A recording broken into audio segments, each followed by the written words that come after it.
প্রবাসীদের রেমিটেন্স ঘিরে ভয়াবহ এক হুন্ডিচক্র নিয়ন্ত্রণ করতেন চট্টগ্রামের বিতর্কিত ব্যবসায়ী এস আলম, যার মাধ্যমে 2024-এর 8 মাসে লুটে নেওয়া হয় 2000 কোটি টাকা। আর এই টাকার পুরোটাই খোয়া যায় ইসলামী ব্যাংকের বিভিন্ন শাখা থেকে।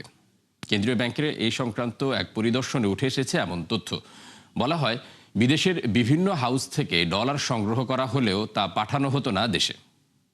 মিরাজ সুমনের ক্যামেরায় আব্দুজাহার আনাসের 3 পর্বের ধারাবাহিকের প্রথম পর্ব দেখুন আজ।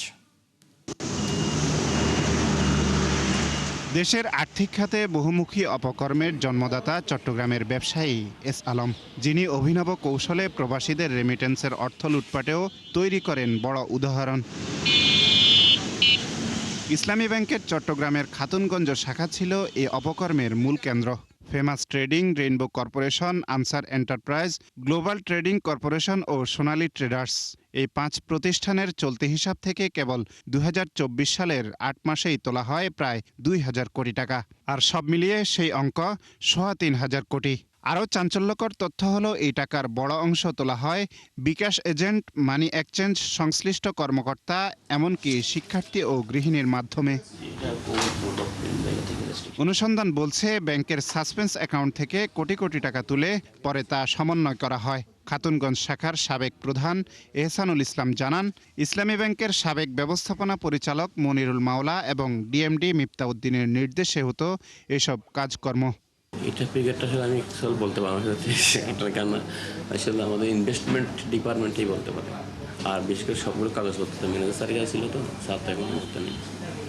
একুরেটটা আপনাকে তো আন্দাজে ফিগার দিয়ে তো লাভ নেই। হুন্ডির বিষয়টা হলো যে এই বিষয়গুলো তো আমাদের নলেজে যখন আসছে, এগুলো তো 5ই আগস্টের পরের এই বিষয়গুলোতে, তখন তো আমাদের ইন্টারনাল অডিট হয়েছে। আমরা একদম বাংলাদেশের রেপুটেড সাইটটা অডিট ফার্মকে আমরা নিয়োগ করছি, তারা অডিট করছে। তারা যে সমস্ত ফাইন্ডিংস পাইছে তার ভিত্তিতে আমরা একাধিক মামলাও করছি। পরিদর্শনে উঠে এসেছে ঢাকার সিটি মানিটারি এক্সচেঞ্জের নাম, বর্তমানে যার অবস্থান গুলশান 2 সার্কেলে। কেন্দ্রীয় ব্যাংকের প্রতিবেদন অনুযায়ী একসময় এখানে কাজ করতেন ফিরোজ মোল্লা নামের এক ব্যক্তি। তিনি ওই 5 প্রতিষ্ঠানের নামে ইসলামী ব্যাংকের অনুমোদন হওয়া 6.5 কোটি টাকা উত্তোলন করেন। পল্টনে থাকতে চাকরি করতে পারে, মামার জায়গায় চাকরি করতে পারে, বা ফিরোজ, আমি ওইভাবে ফিরোজ মোল্লারে তো ওইভাবে চিনি না। মনিটারি হাউসে থাকতে পারে, আগে থাকতে পারে, কিন্তু এখন তো নাই। অনেক আগে থাকতে পারে, কিন্তু আমি ওনাকে তো চিনি না।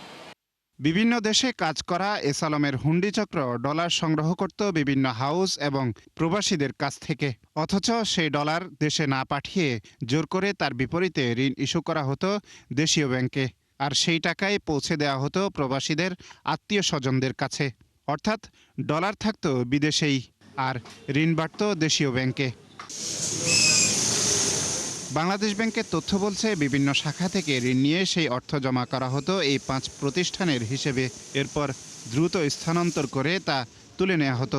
2023 সালের জুন থেকে 2024 সালের আগস্ট পর্যন্ত 83টি লেনদেনের মাধ্যমে 334 কোটি টাকা নগদ উত্তোলন করার তথ্য পায় নিয়ন্ত্রক সংস্থা।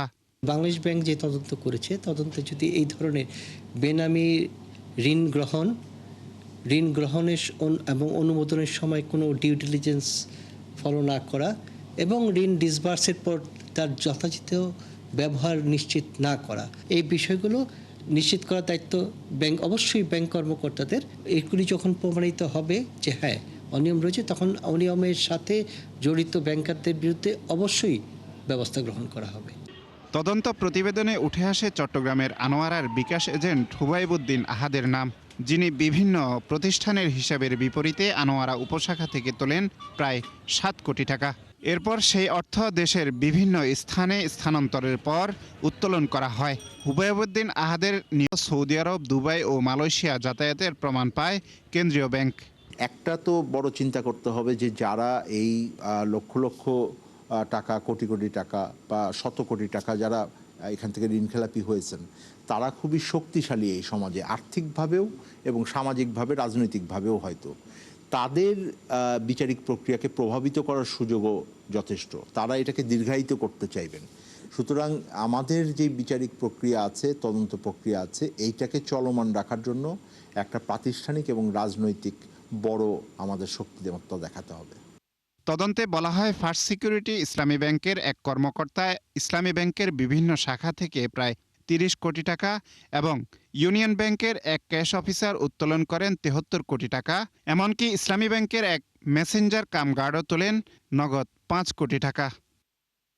বিস্ময়কর তথ্য হলো ২০২৪ সালের ৩০ এপ্রিল ফেমাস ট্রেডিং ও রেইনবো কর্পোরেশনের হিসাব থেকে জমা হওয়া ১০ কোটি টাকা গুলশান সার্কেল এক শাখা থেকে উত্তোলন করেন ৪ ব্যক্তি। এদের ২ জন গৃহিণী ও ২ জন শিক্ষার্থী। প্রত্যেকেই উত্তোলন করেন ২.৫ কোটি টাকা করে। আব্দুল জাহের আনাস, ৭১, ঢাকা।